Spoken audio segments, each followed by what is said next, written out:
And we are back. Jordan, it's been a long time for you. Two hurricanes traveling to California. How you feeling, man? I think I was on since then once. Well, I think yeah, so. but I think I've been yeah, on since, but yeah, no. Things are great. We got a win under our belt. I think I was here post Patriots. well, yeah, we did that on Sunday, but you've had it. There's been a hurricane since then. Yes, there's been a hurricane since then. I am okay. It honestly, it's funny because 2 days after the hurricane, this was Saturday, we got a little bit of a storm, just like an afternoon South Florida rain. That was worse than anything we got during the hurricane. So it's just funny that sometimes, as certain people say they're not okay in the chat, I'm hoping that everybody on the west side of Florida, in the northwest of Florida, is doing okay, and whatever damage is done is able to be recouped.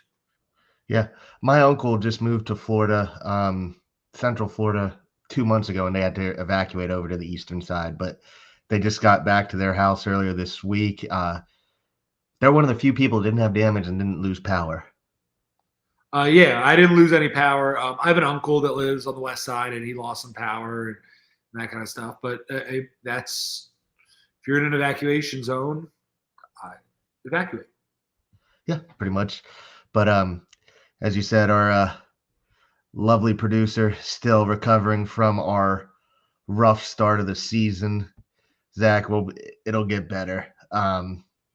Yeah, so Jordan, one of the things I was toying with to talk about coming out of the bye week is give grades, but I don't think we need to do that. First The month of the grades are season low. sucked.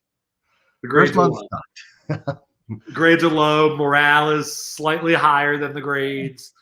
I think getting a win going into the bye week, especially the way the league is right now, where it feels like everybody is teetering right around 500. Yeah, There's a lot of 4-2, 3-3, 2-4, and we're right in there. I think that this is a very big 2-week stretch coming up, and we'll get into that throughout the next couple weeks. But you feel slightly better, but you still have a long way to go. yeah. Well, shout out to Dougley Durong and also to our friend Ghost of Adam Gase, as they pointed out, if you look at the defenses we're playing coming out of the bye, if we learn to actually play well against good defenses again, 5-1 is very realistic in the next 6 weeks. We're doing it again. It's the Michael Scott. No doubt about it. I'm ready to get hurt again. No, that's Always ready to get hurt, buddy. Always. No, and we say all the time with Ghost that it's you could talk shit throughout the week, you could doubt the team throughout the week, but once Sunday rolls around, look, I got to put up Zach's comment from YouTube of our producer Zach Jackson. You're right, and that's why I'm kind of tempering expectations. I don't want to talk about 5-1. No, I'm no longer talking about 5-1. No it's longer a talking about projections. I want to talk about Indy. I want to talk about how we match up about Indy. I honestly don't even want to talk about how we match up with Indy. I more so just want to get through the week and hope to get through the week healthy and hope to be 1 week closer to seeing Tua play football again. Yep. And we'll get into Indy talk later in the week. This is not about Indy. Not yet. On to Indy? Yeah, not about Indy just yet. But yeah, this was a weird weekend for me because both of my teams had a bye. I wish my college football team had a bye. Did you see? Yeah. I don't know if you saw that I did it. This is when you know I've reached a breaking point with UCF football. I wrote an article on X today. I did not see that. I wrote an article. I was so fed up that I did the research and I found 11 college up-and-coming coaches that I think would be better fits for UCF than Gus Malzahn. And I posted it. I found out X has this really cool articles feature, and I used that and put that out there today. So if you happen to be a UCF fan and you happen to be sick of Gus Malzahn, or if you just happen to be a college football fan and you're like, who is UCF going to target? I came up with some names, and you can go find that out there. Is one the coach at Texas State? He's down the list. He's in my the next tier. I have a top tier, I have a next tier, and then I have a next tier, and then I have an intriguing tier. Is the Toledo coach, what's his name, Matt Candle, on there? The Toledo coach is not on my list. Okay. I will have to look at that article when we're done then, but we will stop guessing on who's your list. I will have to read that, and everybody else will have to read But I that. will tell you who my favorite coach is that I want UCF to get. Go for it. People, and somebody today in one of the UCF groups that I read, one of the people said that UCF should hire Ben Johnson, the Lions offensive coordinator. And I said Ben Johnson would really have to have a fall from grace with the opportunities that are going to be lined up for him next year if that's somebody that UCF is targeting next year. But I try to take more realistic options. But the guy I want, and if I had to pick a guy that I think will be coaching the UCF Knights next year, if they do end up firing Gus Malzahn, which it looks like to me, in order to keep the program headed back upwards, you might have to do, is Ryan Silverfield, the head coach at Memphis right now. I think that's kind of a name that is not one of the biggest names on the market. However, when you look at him, he's from Jacksonville. He's coached at a Florida high school and a Georgia high school. He spent 2 years at UCF as a GA. He's spent 7 or 8 years on NFL staffs, and he's 3-1 in bowl games right now as a head coach. Flipper, do not give us that because I would hate that. I think Ben Johnson's going to the Cowboys. He's going to have his choice of jobs. And I think he's going to go to the Cowboys. I think Jerry Jones will give him the option of, do you want us to give Dak this money or do you want us to go get your guy? Did they pay Dak? They did. They paid him a lot of money. They have an out like we do? Not this soon. It was in How season. long? What was it? Where's Mr. S when you need him? I think he's got $64 million. All right. So let me ask you this. If let's say it's the next 2 years, would you rather have Dak or Aaron Rodgers? Dak. Do you think that the Jets will get out of Aaron Rodgers' deal at the end of the year?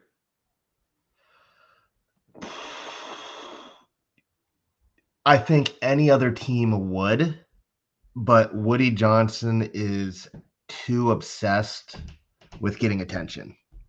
There you go. That's Dak's deal. Thanks, yeah, Mr. No. It's not whether he has a deal or not. It's when is the out in the deal. It's probably going to be in 2 years. All right, let's do a deep dive right now. Rodgers contract. We're talking about Aaron Rodgers contract and the offseason when the Jets play in about 17 minutes real time. I thought you were talking about Dak. For Aaron, as I fix my mic real quick. It looks to me, based on looking at this, that next year is really the last year before they can get out of Rodgers. It looks like he's going to be on their team next year. I was going to say, I didn't think the Jets had an out next year. Into next year. Talking about teams is screwed. The only team in a worse situation quarterback-wise, in my opinion, is the Browns, who have no out. Oh, the Browns have no out. And I really hope Stefanski doesn't get fired because of that. I was thinking about that this weekend. I feel bad for Stefanski. I think he's a good coach. And I think being in the Browns organization with the moves they've made, it's a little worrisome to me. And I hope he doesn't lose that job.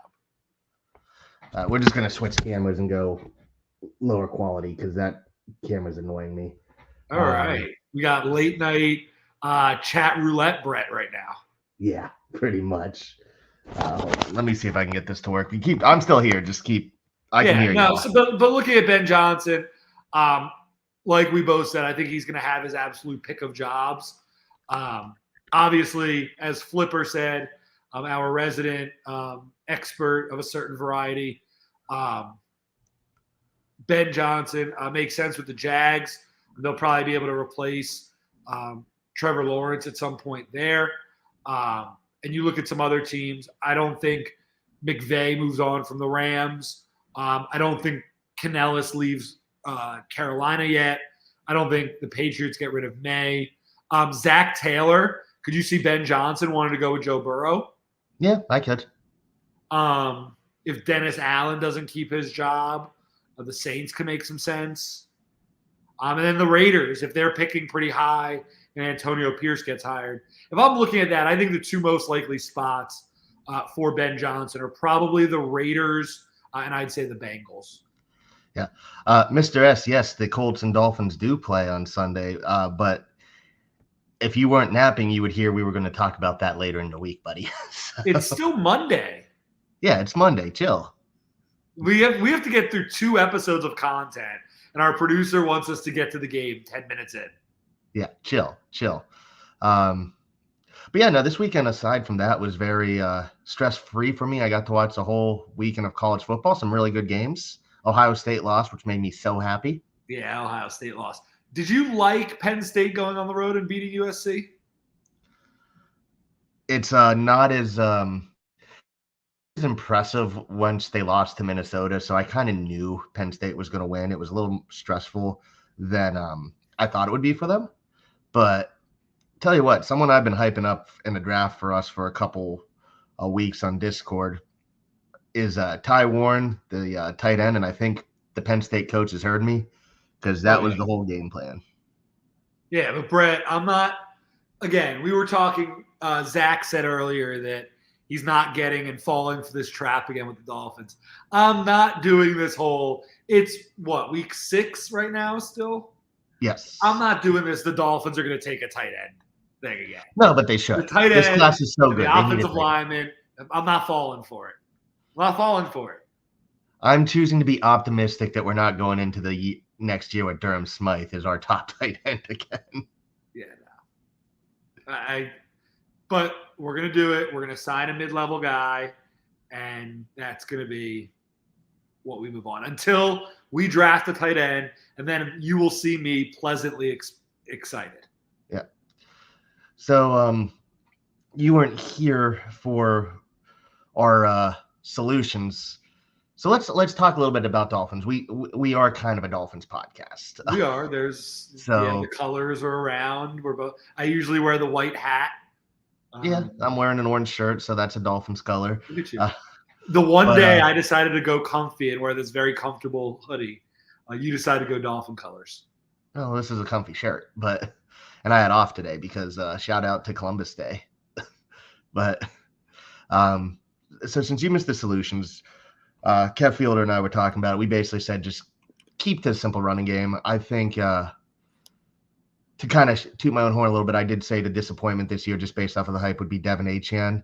And I believe I even said I think Jalen Wright would take most of his carries. I know Achane got hurt, but I think that especially after last game, just seeing how much more decisive he is than Achane, I think Jalen Wright should be RB1 going forward. Yeah, I think it's a little bit of what we talked about over the last couple of weeks, which is that Jalen Wright is really going to begin to fill into more of that Raheem Mostert role. And Achane's still going to have his package when healthy, which is that gadget running back, that speed, that lightning in the bottle, putting him at receiver, throwing screens, using him in different spots. But I think Jalen Wright's going to turn into that guy for the Dolphins that you can give the ball to 20 to 25 times. I'm just reading the chat right now. It's actually popping off. So I'm just like, what is going on right now?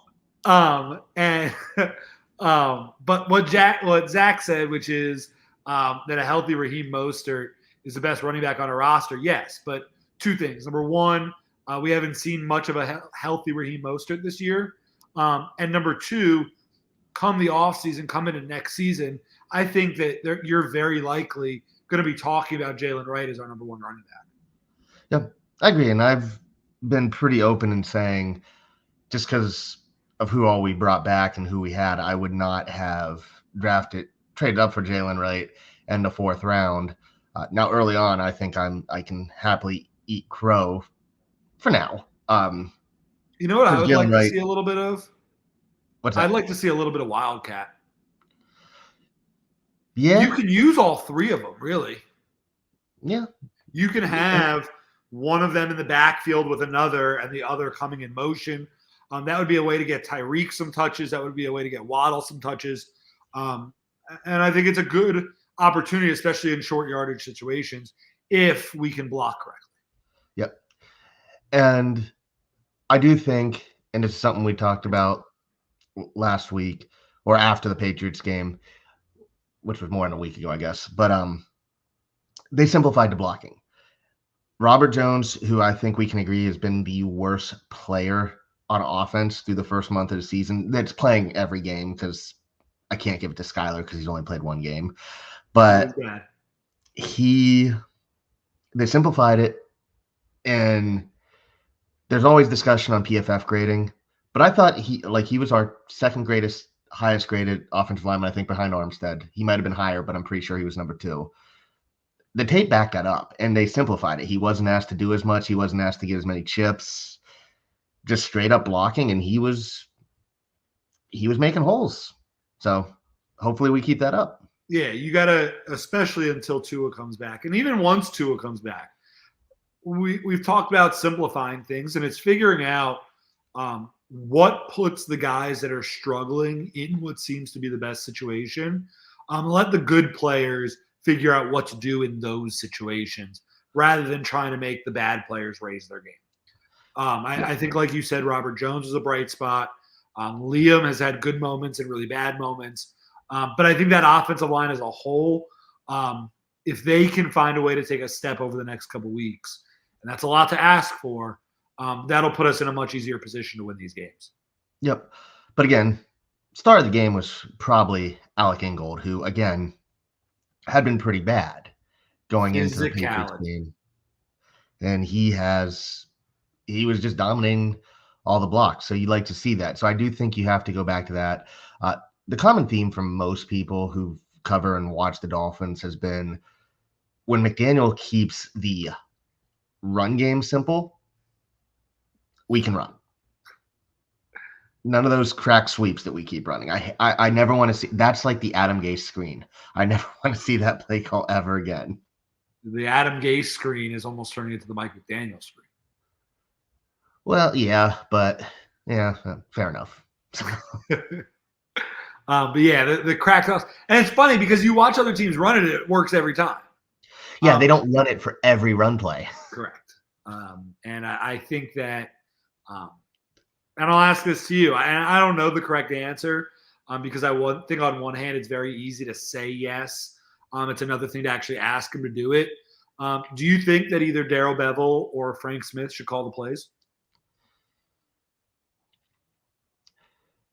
After the Titans game, I was up for it because,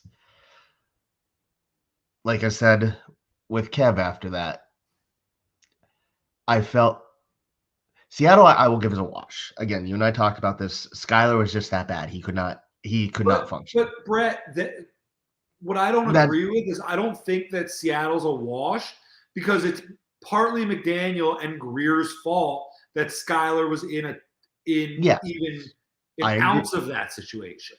Fair. So that's where I don't like that it was a wash thing because he's had 3 years to find a better option. True, but my point is more you expect Tim Boyle came in and looked competent in that scheme. So that's why I'm saying it's kind of a wash because Skyler's that bad. But yes, your point, that was an ego thing that they failed. But when you have a quarterback who's only been here for 2 weeks, like we had with Huntley, you can't do what they did against Tennessee. So I was ready for a change, but as Mr. S says, he deserves credit for the game plan. He did simplify it.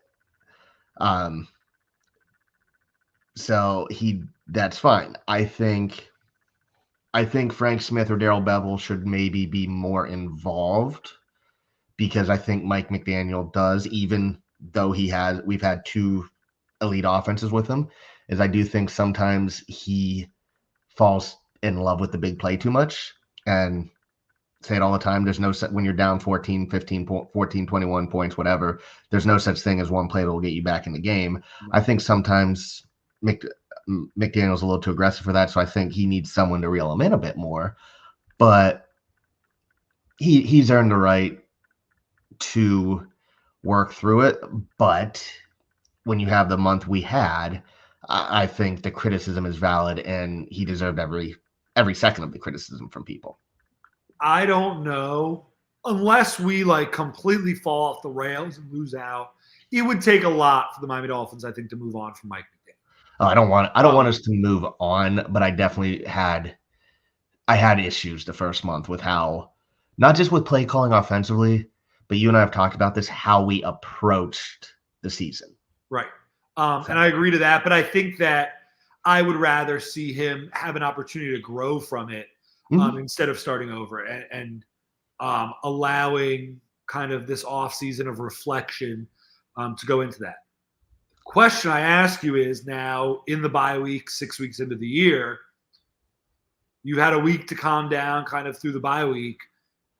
What's your assessment on Chris Greer?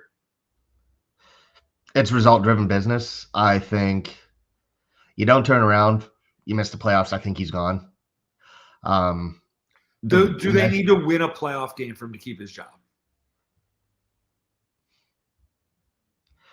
I think it's dependent on what happens. Like if we have the same thing that happened the last 2 years where we're injured to hell in the playoffs, because we talked about Skyler starting 2 years ago, but remember Lester Cotton got his first start of the year in the playoffs, and I think Robert Jones also ended up starting after not starting the whole year. Last year we were just our top 3 edge rushers weren't even on the team the week before in the playoffs.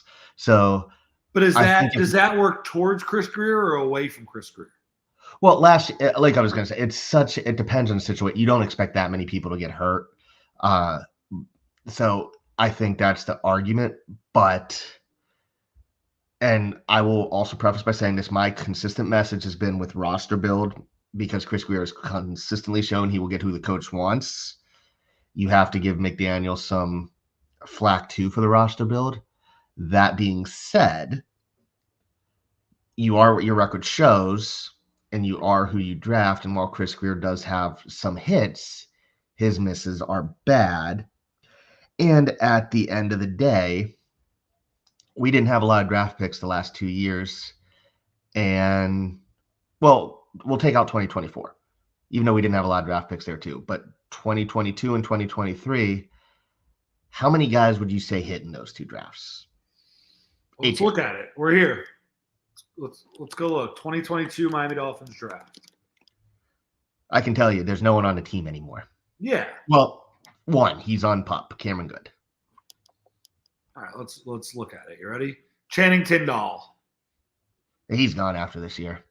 Eric Izukanma. Practice squad. Cameron Good. He's on PUP and he's a special teams guy. Skylar Thompson. We've talked enough about Skylar. We've talked more about Skylar than we probably should talk about Skylar. The following draft, Cam Smith. You gotta get healthy. He hasn't been healthy.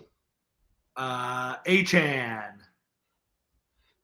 Home run hitter, but health is an issue still. This next one made me mad. I got into a little bit of a rant on Sunday about this next guy. Elijah Higgins, who is currently playing for the Arizona Cardinals when we have the worst tight ends in the league.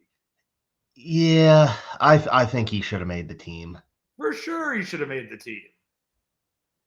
And last is Ryan Hayes.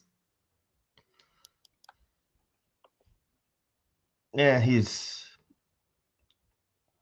7th round offensive line. I'm not going to get mad, although I do think he had a solid preseason. But he's not with us anymore, so it's like, Crazy.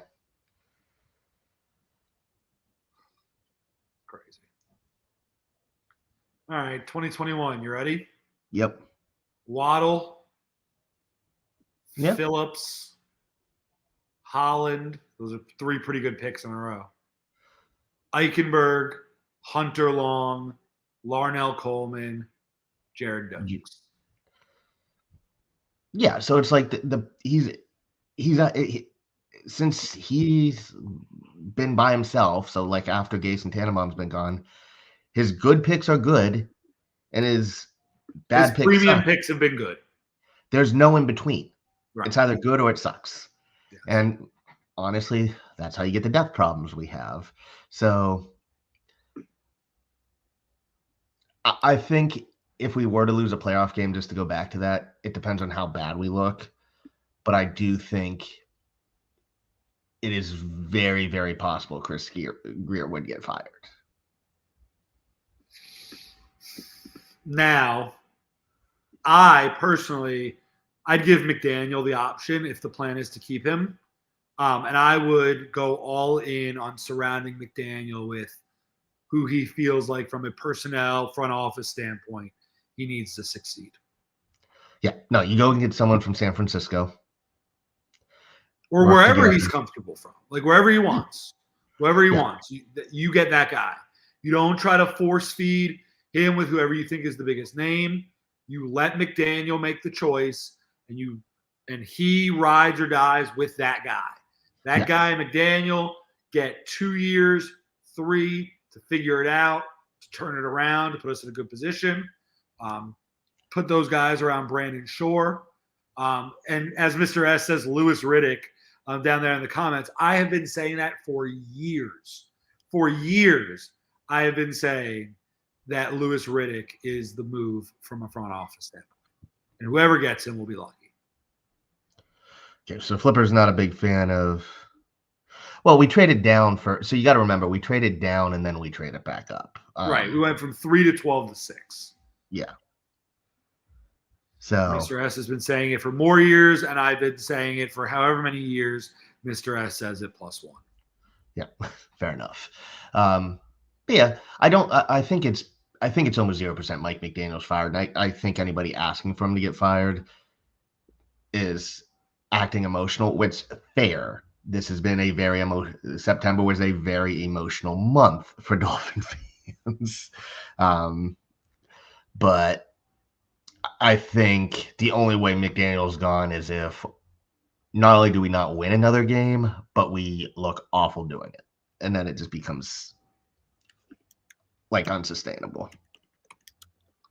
Yeah, no, that doesn't happen.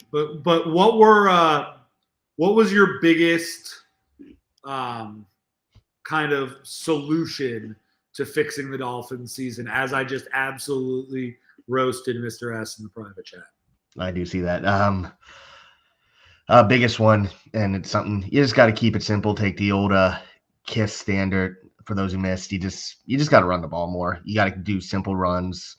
Mostert and Jalen Wright help because they are a little more decisive. Like we've said, they're more north-south runners than Achane was. So I think that helps. I do think, and it's easy to forget, not just with Tua being back, but we have a lot of we do have a lot of injuries, and we are starting to get healthy. In theory, Isaiah Wynn's probably never playing another down for the Dolphins, which to any point, if the plan was to rely on him getting healthy, you don't expect him to have a year and a half plus to get back from a quadricep injury. I would love to know from a math standpoint, Wynn's money plus Odell's money plus Shaq Barrett's money minus Van Ginkel's money. Shaq Barrett and Van Ginkel basically had the same money. It's ridiculous. So that was dumb. That there's no defending that. Terrible. Yeah. But fan favorite, baller, wanted to be here. Yeah. That's one that you're just like, the organization blew that because he did. I thought he'd be gone, but I thought he'd be getting big money. So. When I saw the numbers, I was not happy about that. Yeah. All right, Mr. S wants us to move on. And since we are on our bye week and we are about a third of the way through the season, Mr. S wants us to pick playoff teams. Do you want to go first or do you want me to go first? You go first. All righty. So I will say winning the AFC West, I think, is obviously the Chiefs. Winning the AFC South is obviously the Texans. I say the Ravens end up pulling out the AFC North. And I will say that your beloved Miami Dolphins will still win the AFC East. I am holding out hope and picking us. We play some bad defenses coming up. I think Buffalo's banged up. I think the Jets are going to take a minute to figure that out. And I think the Dolphins win our AFC East. And back to AVG, as Flipper said in the comment, he grew up a Vikings fan. Yes, that was true, but his wife has gone on record multiple times saying that they would have liked to have stayed, but the organization did not make an effort. So I'll go back to the predictions. The 3 wild card teams that I see in the AFC. I will go with the Steelers. I will go with the Chargers. And I will go back with a comeback, and the Cincinnati Bengals will make the playoffs at the end of the season. That is the AFC. The NFC, which is below that, I will go with the Commanders winning the NFC East. I like the way they're playing right now. The NFC North is probably the best division in football. All of those teams are 4-2 or better. I think that I'm going to go with the Green Bay Packers end up winning that division. I will go with the Tampa Bay Buccaneers to win the NFC South. I will, despite how they played last week against the Cardinals before beating up on the Seahawks, I will go with the 49ers to win the NFC West. And my 3 wild card teams in the NFC will be Seattle, will be the Vikings, and will be the Bears. I think that teams like the Eagles, the Cowboys, and unfortunately now the Lions even will miss the playoffs. Yeah. Sorry, I just saw the worst sight on my TV. I saw Fireman Ed, so you know it's getting bad. So I had the Lions.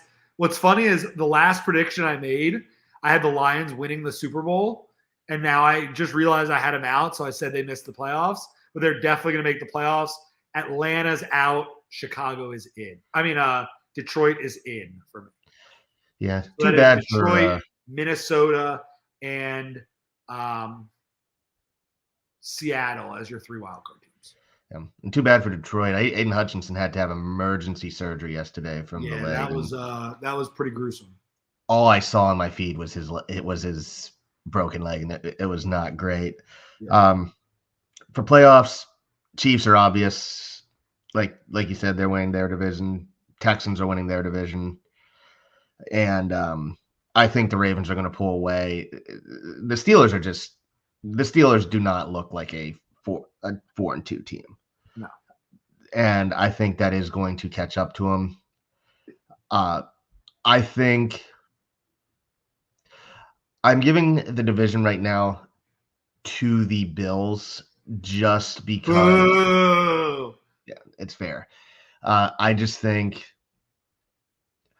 I hate to say it, even though like it's not everything, but us losing to the Bills like we did, I don't trust that we can beat them right now. You only have to play them once. We do, but they have a game on us, and they have a division. So I do have the Bills winning the division. I do think the Dolphins come back and get the wild card, one of them. Okay. I will agree with you that the Bengals are going to get a wild card. And I'm going to go with my former college teams coach, Jim Harbaugh, and the Chargers, just because they find a way to win. And when you have those pass rushers, that's what you need. In the NFC, I'll agree with you. The Commanders are winning the East. Shout out to Dan Quinn there. I think the Seahawks are going to end up winning the NFC West. Just something feels off with the Niners right now to me. I think the Lions win the North, and I'll say the Falcons to win the South. For the wild cards, the Vikings, the Packers, and the Niners. If you could give me one team in the AFC and one team in the NFC that you think are sleepers to win the Super Bowl, give me one in the AFC, one in the NFC. Sleeper for the AFC, Miami Dolphins. And I'm actually being serious there because I think people, because of how bad the first half of the season's been, or first month of the season, not half, people forget how good we are when things are actually clicking. And I will have faith that the Dolphins are going to figure out how it clicks as we get healthy, and especially when Tua gets back. NFC seems very cut and dry still. But it's weird to say. It's weird to say a 5-0 team is a sleeper, but I still think the Vikings. I still feel like people think the Vikings aren't real yet. It's kind of like 2 years ago when they had what were they 2 years ago when they were like really really good and everybody's like, yeah, they haven't played anybody. I feel like people still have the same view of them, so I do think that comes back a bit. And the Jets are driving right now, which I hate to see. So for me on the AFC side, it's funny because you look at it and really outside of the Ravens, the Texans, and the Chiefs, I feel like the Dolphins could beat any of those teams on that list at any point. So it's easy to say that the Dolphins are that sleeper team. I'll try to go a little different. I will say the Pittsburgh Steelers, which is weird to say they're a sleeper team. But the reason I'm going to say they're a sleeper team is the Pittsburgh Steelers with Russell Wilson are a team to watch out for. I think although Justin Fields is playing in his Justin Fields way, I think to get them over the hump against top teams, they're going to need more of a game manager. And I think that Russell Wilson could come in and be that guy for them. So look for the Steelers with Russell Wilson to be my sleeper. And the team that I really think could make some noise in the NFC is the Tampa Bay Buccaneers. They are a team that I can really see winning the NFC at this point in the year. They have a really good receiving core, obviously, with Evans and Godwin. Baker Mayfield's playing some of the best football in the league right now. Shout out to Mr. S, who I give credit to every week. Bucky Irving is an absolute stud, and he was all over him in the pre-draft process, the fantasy draft process. Mr. S was all over the Bucky Irving hype. And when Rachaad White is healthy, he's good too. They have a good defense. Vita Vea is an absolute force in the middle. I look for them to bring back Devin White if he has not gotten picked up yet after the Eagles cut him. And I look for them to take another level. Antoine Winfield in the secondary. A lot of those guys were on that Tom Brady team still. So they have a lot of carryover. The Tampa Bay Buccaneers are a team that I love right now and think could make some noise. Yeah. But it's also important to remember it's still October, and what were we last year at this point? We were what, 5-1? We were the best team in the league. No other team had a chance. Yeah, things are going to change. And as Mr. S said privately to me, the whole reason we were looking at the playoff, one of the reasons we were looking at the playoffs too, the path is open for the Dolphins. But like you said, we don't want to do that yet. It is week to week. And that's how we're going to approach it. We are, as far as I'm concerned right now, we are 1-0. And I'm stealing that from Mr. S. This is, I genuinely will come on here weekly. We'll talk about the games every week. I would not be surprised if the Miami Dolphins lost every single game the rest of the way. And I would not be surprised if the Dolphins won every game the rest of the way. I'd be shocked if we lost because we're just getting too much talent back, I think. I would not be surprised at this point. We get a lot of talent back, but we didn't look that great before guys got hurt. Well, yes. Guys, meaning Tua. We didn't look great in the Jacksonville game. We didn't. And we looked terrible in the first 3 quarters of the Buffalo game. We did, but again, I think that came more to we were running out Robbie Chosen and Grant DeBoer. But last year we were running out Chase Claypool. That but at some point, that's our own fault for getting those guys. The other yesterday or whenever Sunday for those who are listening on non-Monday, the Saints threw a little Spencer Rattler threw a little pass and it hit the receiver right in his hands and dropped. And the announcer goes, "Oh, that's a drop by Cedric Wilson." And I was like, another one. It's our own fault for putting those guys in there. Yeah, but what I was getting at is they were playing because my point was more every third down, every crucial down, we were rotating out our 2 wide receivers who are 2 in the top 5 paid in the league. That's a big thing. Brett, we did that in the Buffalo game with the season on the line last year and threw the out to Claypool. Wasn't Waddle hurt that game? Wasn't Waddle out that game? But we took Tyreek off the field. Yeah, that's on a key third down on the last drive of the game. Yes. So you can say, oh, if McDaniel gets to doing this or that, but I need to see it. I'm at the point where I need to see it. I believe he can do it. I believe we have the talent to do it. I believe he's smart enough to do it. But I need to see it. And I don't think that's unfair. I don't think that's being a hater. I don't think that's being dramatic. I just need, as a Miami Dolphins fan, I am sick of 30 years of, oh, this is going to be the week. Show me. Yeah. But in theory, too, I would say the trio of OBJ, River Craycraft, and Malik Washington, in theory, should change a lot of the issues in the passing game. I don't believe that OBJ can still play football. I believe he is better than Braxton Berrios. Well, that's the point. That's our third wide receiver right now. I will be the first one if he comes and he makes a couple good plays, but I have not seen anything that has led me to believe that he can still go. And he's one of the best receivers I ever watched with my eyes. This tells you how far the bar has fallen. He just has to be better than Braxton Berrios. It's like when the Heat got Sean Marion for Shaq. And you're like, this is Sean Marion. This is the Matrix. So, like, is it OBJ? You want to bring back Jarvis Landry? What is he doing even now? I don't know, but it's been stuck in my head ever since we had the math bomb guy on. And he said that Jarvis Landry is the lowest graded player he's ever rated. He was. That makes me think of the validity of the guy's system. Just to talk about well, in fairness, Jarvis Landry did have an awful combine. I know. But speaking of Braxton Berrios, we started this podcast. You remember how you and I are both like, dude, he's such an upgrade over Trent Sherfield. I want Trent Sherfield back. I want more Malik Washington.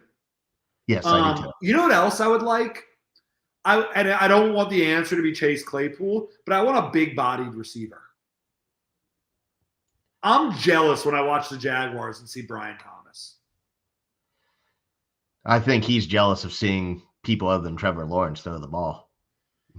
That's another one that Mr. S was right about, huh? Yeah. Yeah, Trevor Lawrence is Daniel Jones. I think you'll see more Malik Washington when Tua's back. I think this past week he was definitely a victim of simplifying the offense. Now, to credit to Tyler Huntley, by all accounts, he put in the work during the bye week. So I think you're going to see a bit, not a Tua offense, but I think you're going to see about an intermediate offense this week because now he's been here, a month, 5 weeks. He should be good to go with that. But the other thing I want to see is more I formation because everybody wants to talk about the offensive line. You talk about the screen passes that McDaniel's running or all the sweeps, all the running outside. Now you're going from Robert Jones and Liam Eichenberg being the lead blockers to Braxton Berrios being your lead blocker in the running game. And that's an issue. So that's where we talk about. My point's always been making it harder. And credit, like Mr. S said, McDaniel deserves credit for adjusting. I want to see him keep doing it. I don't want it just to be like, we just need to get the win at all costs against the Patriots. I want to see him do the same thing now. Why is it that we have so many guys that seemingly, and we could get into a schematics thing and maybe be proven wrong, but why does it seem like we have so many guys that don't fit the offense that we want to run? Are you talking skills position or offensive line? I'm talking lower tier receivers. I'm talking some offensive line. And I'm talking tight ends.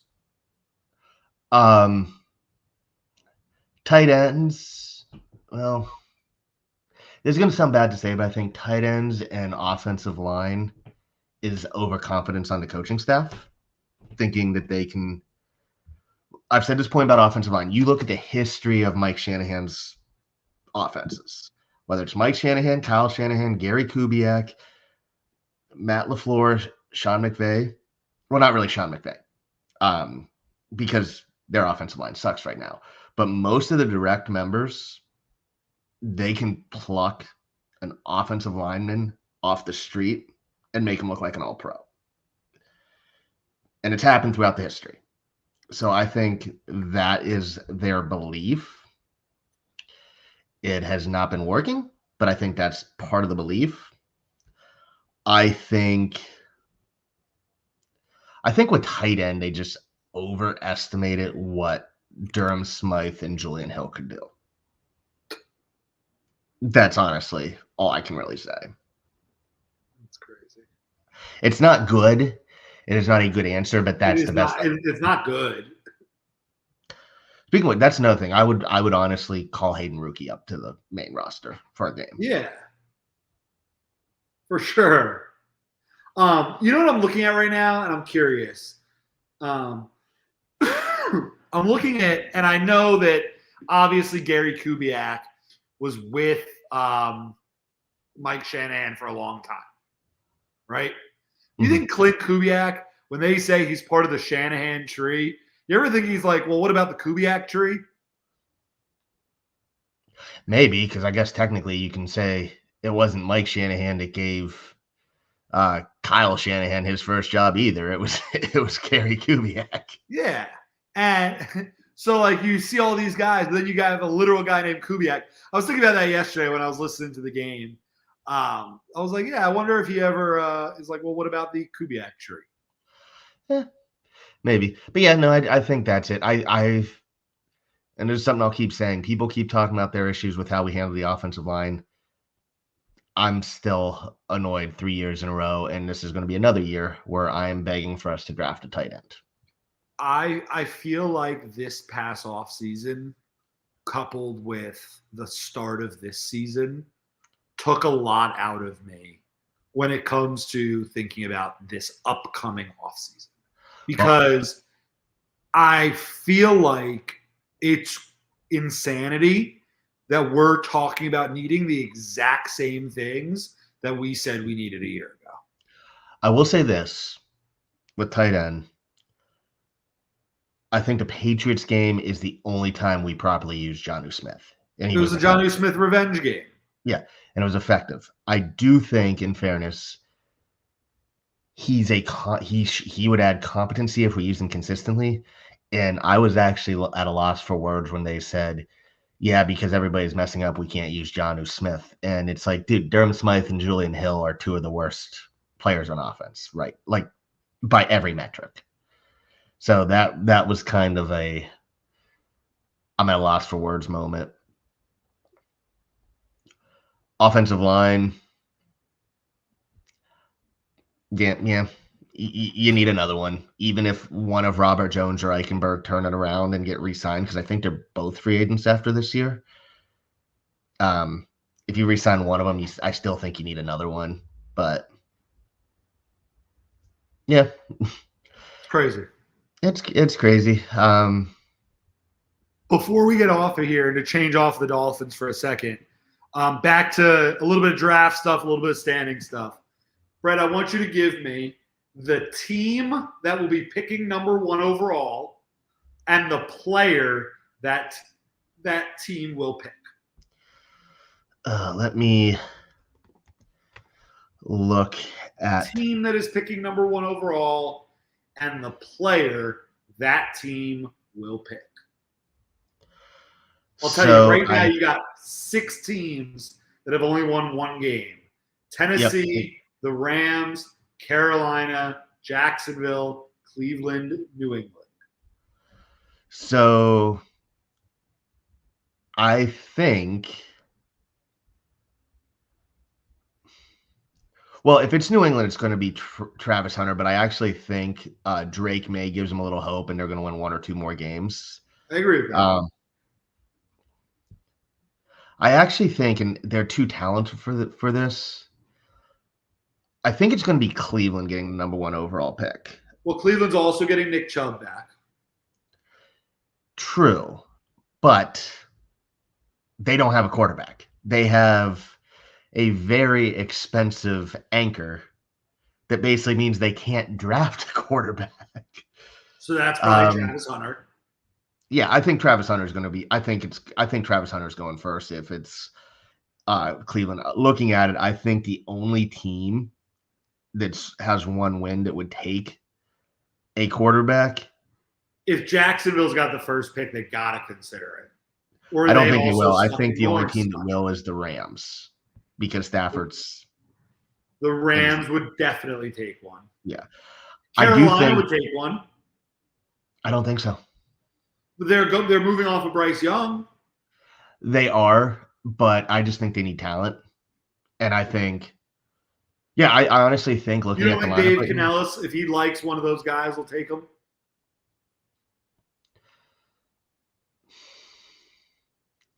Still trying to figure out who though, because Mr. S and I were talking about this. You would think, and I've waited to see Quinn Ewers wow me, and he'll make 1 or 2 throws a game, but he just misses too many. There's something missing with him, so I don't think a team's going to commit to Ewers, especially at least not Carolina. I could maybe see St. Louis, the Rams, Los Angeles Rams do that, just because they, even with Stafford aging out, he's still good enough to be a holdover until someone's ready. I could see Tennessee actually, taking a quarterback, but I just don't know who. Yes. Do you want to deal with Shedeur Sanders and the drama that comes with him? I don't know. It depends what team I am and what organization I am. Yeah, honestly, neither of those. And it depends who I am as a coach. Yeah, Cam Ward, maybe. I just think right now, like for most of these teams, they just need to have talent, and I think Travis Hunter is too good to pass up. Now, whether he's a wide receiver or corner, that's another question.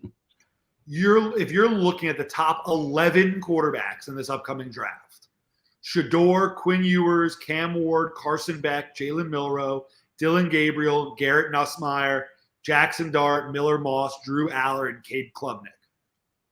All those guys are really close to each other in tier. Well, and that's not a bad tier. I think that this is a very deep quarterback draft. And I think all 11 of those guys make a case that they'll be in a training camp and be either a quarterback 1 or a quarterback 2 next year. Jim Nagy just said Garrett has the highest ceiling in the class. You know who I like a lot, who I wasn't very high on? I bet you if we go to the last time I looked at the draft, I said differently. I really liked the way Garrett Nussmeier played the other night. Yeah, he might be the number 1 quarterback. There's a chance that he ends up becoming that number 1 guy. Yeah. Like I said, Jim Nagy said he has the highest ceiling. A real NFL arm. Yeah, he does. That's what I think. So, and I also think that if the plan is going to be to keep Tua, you need to get a day 3 quarterback like in the 4th or 5th round. And my preference would be Dylan Gabriel. That's fair. I would like another lefty of similar build that you can plug and play the same exact offense if something happens to Tua. Yeah. Yep. You need to get a day of another quarterback in the draft. I'm not saying day 1 or day 2, but you do need one this year because you cannot go into another year with Skyler as the main guy. And I don't even think maybe you can get away with Huntley, but I just think even if you bring Huntley back, you need a better third guy than Skylar Thompson or Tim Boyle. So I do think quarterback is a priority on day 3 for us. Thoughts on Riley Leonard? I liked him at Duke, but I'll be honest, I haven't paid attention to Notre Dame, but when I was, he kind of sucked. He had the bad game against NIU, obviously, but he seemingly turned it on the last couple of weeks. I had a big day against Louisville, had a big day against Stanford. I'm looking more so down at those day 3 guys and see. But with so many quarterbacks there, I wouldn't be surprised if one of those guys falls. Yeah. I know a lot of people want to go wide receiver. I am not impressed with this wide receiver class right now. It's kind of sucks from what I'm seeing. McMillan at the top is a stud, though. He is, and he is going to probably be a top 10 pick. Agbuka's good too, but then after that, it's a I mean, lot of Ibuka's good. maybe Luther I'm a big Burden. Luther Burden fan. Yeah. I think Isaiah if they Bond, keep, I think Isaiah Bond will get a lot of Xavier Worthy hype. nah. Other than that, I mean, I'm Yeah, it's sure that not the as we get greatest. closer, but this is seemingly because we've had some really good receiver classes the last couple This of is a years. bad one. This Compared to the isn't. last couple of years, this is bad.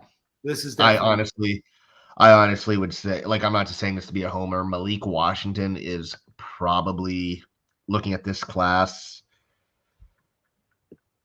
maybe a top 5 wide receiver. Definitely a top 10, maybe top 5. Right now, Brett, let's say season turns around a little bit. Dolphins are picking 20th overall, somewhere in the 20 to 23 range. Can you give me at least a position that you want in the first round? Is it Loveland? I will give you 5 players. Five And players. again, yes, 5 players to consider. And is this at pick, let's say 20-ish, or are these just first round guys? Your scenario, we're picking between 20 and 32. Okay. We'll say that. We'll say we get in the 20s. Right now, 2 are tight ends. Well, to be clear, you said 32, 30, 31, and 32 wouldn't be in the 20s. You get my point. But Colston Loveland is one. I think he fits the offense. Okay. Another tight end is Penn State's tight end, Tyler Warren. I think he's great. I think, honestly, him and Loveland are so interchangeable. Either one would be great. Player 3, let me find him because I need to work on his name. But it is the I love this offensive. when Brett gets to work on names. Yeah. Is Jonah Savanea from Arizona. He plays all over the offensive line. He's been a guard, a tackle. I believe he's starting right tackle this year for Arizona. He projects to be a guard, so I would put him there. I will also add, and it is another offensive tackle, just because I do think you need to look at.